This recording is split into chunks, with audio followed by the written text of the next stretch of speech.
Hey there, my name is Katherine Leung and I'm an artist with the Milton Artist Guild. I've been an art teacher for over 5 years. Today I'm going to teach you how to do pen drawing techniques. If you don't consider yourself an artist, or you are someone that does not enjoy drawing, then pen drawing techniques is for you. The reason why I recommend pen drawing for people who are new to art or maybe don't consider themselves an artist is because it's really easy to be happy with the picture you make, and it's very easy for your picture to look good to anybody. So let's get started. With pen drawing techniques, you can use any pen. Today I'm going to demonstrate everything with this cheap old 50-cent pen that I got from any office. After a while, a lot of artists upgrade to micron drawing pens. They come in different thicknesses, but it really does not matter.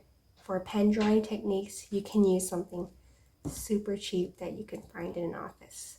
That's why pen drawing is good for doodling, and it's perfect for anyone who does not already have art supplies. I personally like to do pen drawing with a thin Sharpie. So after you get the hang of it, maybe you'll want to change supplies. Alright, when it comes to pen drawing, there's 4 techniques. I'm going to show you the 4 techniques, and then I'm going to demonstrate drawing just simple items around the house using pen drawing techniques. The first technique is called hatching. It is the most simple technique. That is where you make straight lines using the pen.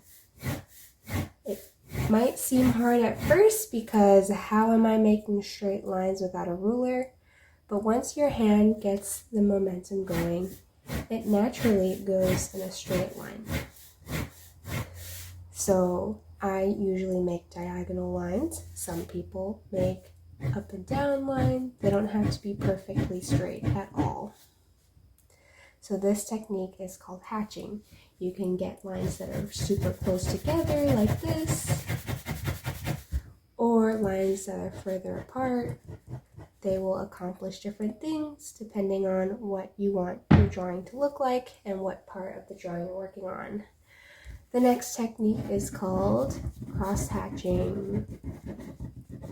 This is a technique where you take hatching, but you take lines that are going perpendicular to the ones you made. So first I'm doing regular hatching lines, then I'm going across in a perpendicular way, and that's called cross hatching.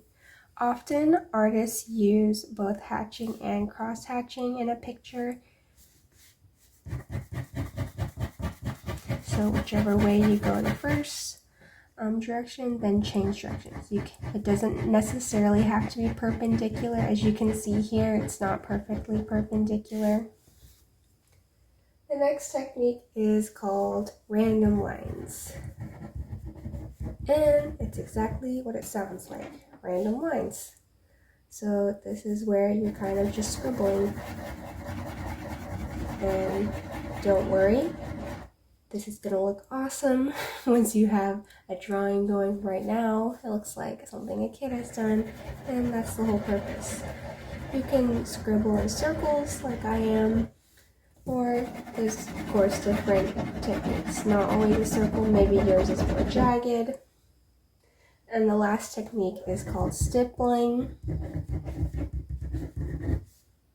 For this technique, it is just simply dots. As you can see, I'm making tiny dots.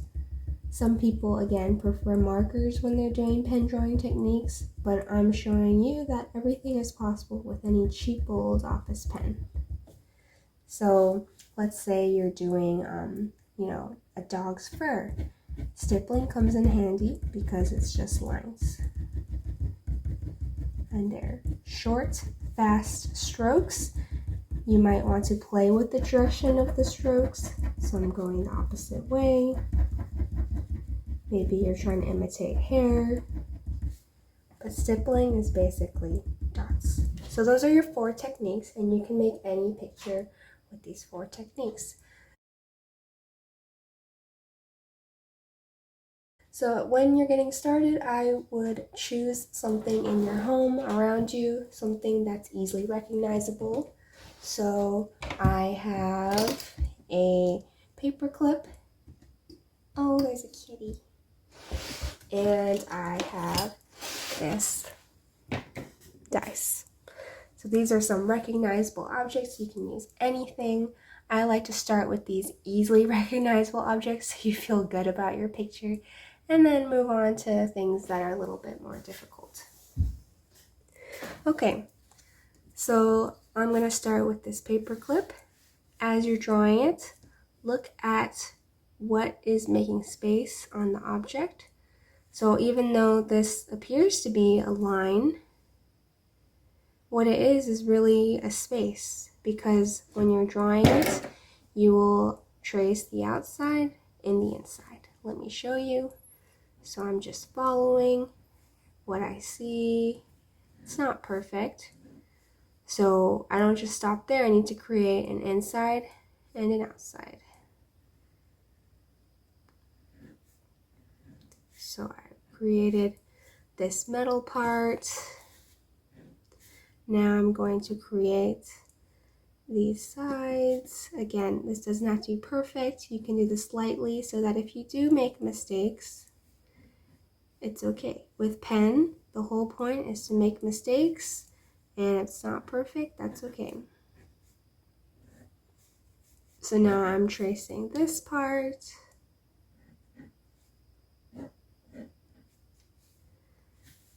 And again, this is by no means perfect. I am very aware that this doesn't look exactly like the paper clip that I'm holding, but that's okay. This is an easily recognizable item, so even if I do make mistakes, I think most people looking at it can identify it, and that's why I decide to go with this first. Okay, so now I'm using my drawing techniques to shade it in. So as you can see, the purple, it gets darker down here where there's these little curls. In these circles it gets darker, and it seems to be very shiny in the middle, and there's a shine of light right here. So I will respect that and show that with my pen drawing techniques. Since it is smooth, I will probably use hatching. So here I am using hatching to show the purple. The best part about pen drawing is you don't need to fuss with colors, getting it perfect. These lines are good enough. Okay, so I've gotten my base purplish area. Now I'm gonna do the darker parts with more lines.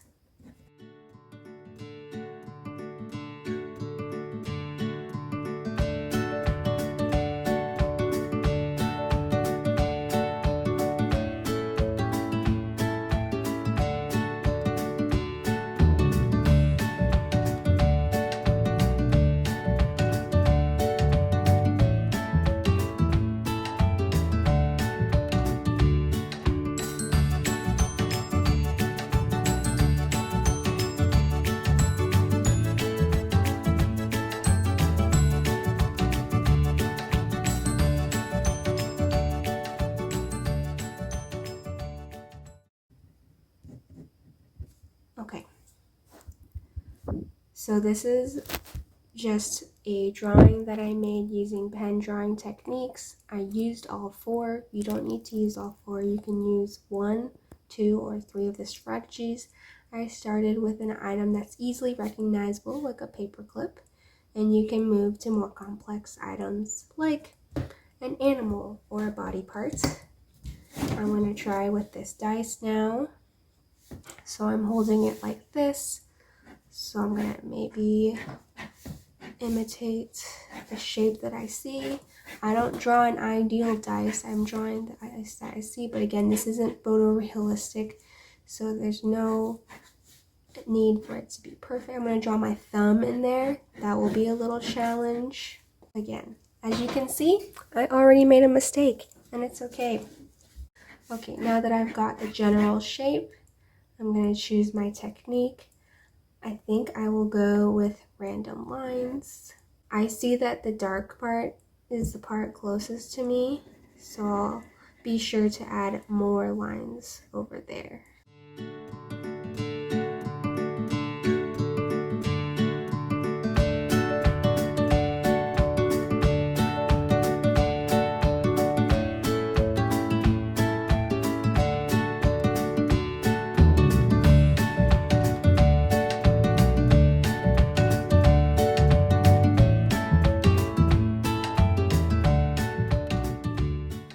Again, once you've gotten the strategies down and once you're comfortable using just a regular pen, you can of course change it up.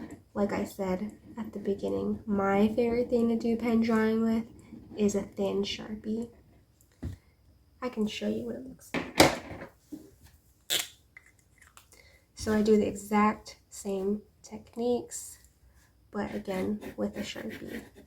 And as you can see, it behaves really similarly to a pen. It's almost no difference.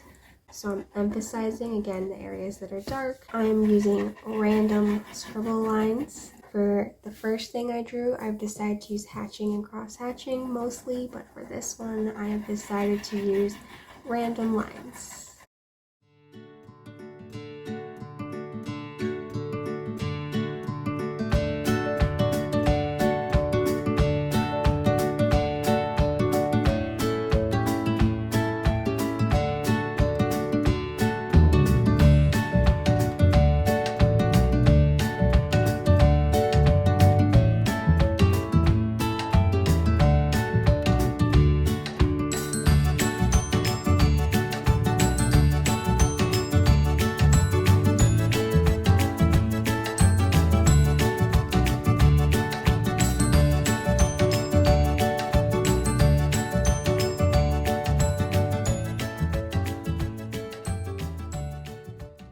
There you have it. Those are just 4 strategies I use when doing pen drawing.